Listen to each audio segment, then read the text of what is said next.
question is, what type of music or band would you find yourselves rocking out to and sing along to in your car? I would put our band on shuffle, but wouldn't sing along to Levitate. I think your kids, I can relate to that.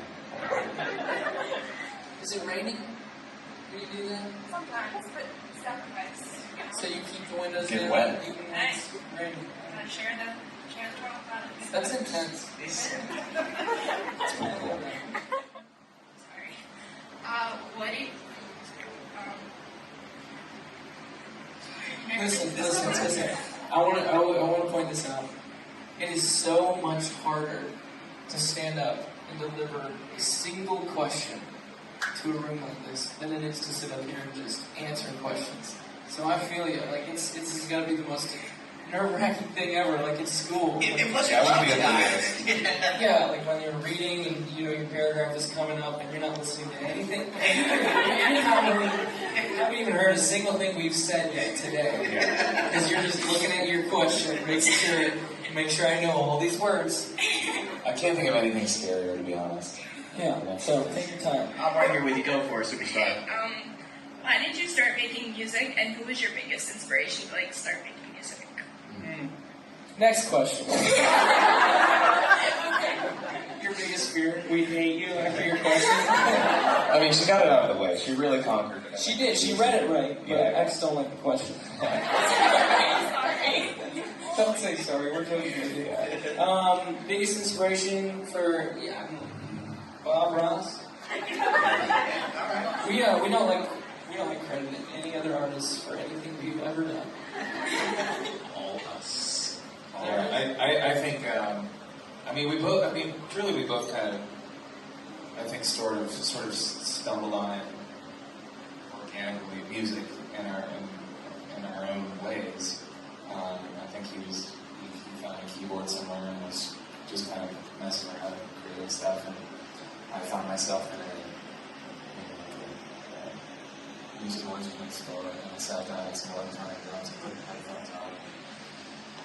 Once I figured out how to get my limbs to do different things, I kind of was just obsessed. And so we both kind of separately just loved the idea of trying to conquer something or kind of sort of create something new out of an instrument where you do have many possibilities, and that's exciting to dive into a world where you could create something out of that. So I think that's what kind of really nice. And when Josh was at that music store and his sweat broke it, they were like, "You have to buy that." And I didn't have the money to do it, so I ended up just working there. Beautiful feat, ladies and gentlemen. Awesome question. When creating the music video trilogy of Jumpsuit, Levitate, and Nico and the Niners, what was your thought process, and how was that experience since you've never really done something like that before? Wow.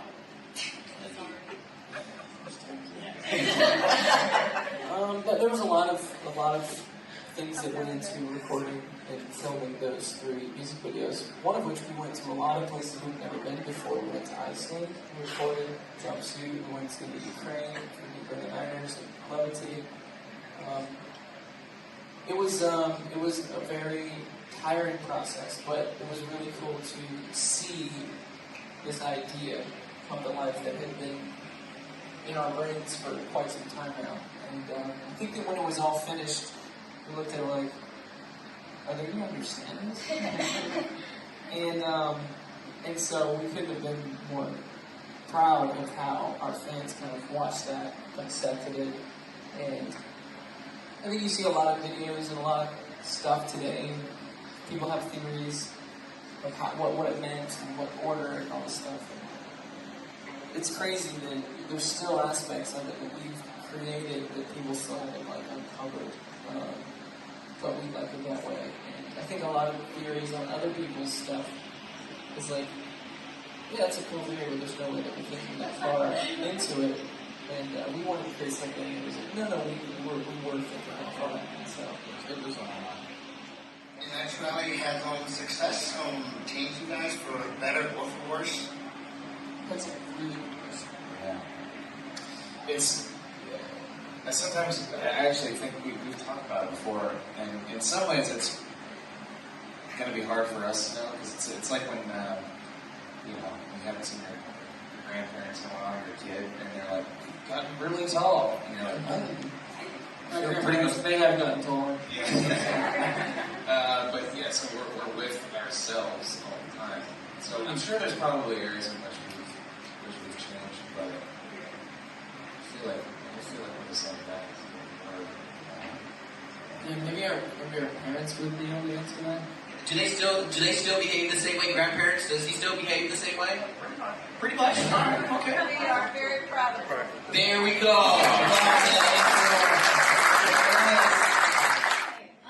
How did you decide on the camouflage and yellow flower aesthetic for trench? I remember this whole idea of wearing something that seems, I don't know, ambiguous, standard. Can't really put your finger on what it means or represents. The idea of camouflage, it's this, obviously when it was first created, it was meant to blend into your surroundings, and then it kind of turned into this style thing, and you're not sure, are you a hunter or a rapper? You don't know. It's just this, it became this very, it didn't really have a brand in itself. So I like that it, in a sense, was camouflage style. It camouflaged into whoever was inside of it. But also having to do with the narrative, this idea that the way that we see each other, you guys as fans and us kind of a part of that with you, and when you guys see one another, you kind of don't know, like, are you a fan? Like, do you know what's going on? Because I kind of know what's going on, and then when you do connect and it clicks, oh, you know what's going on. You're in. You listen to the music. You know kind of the story.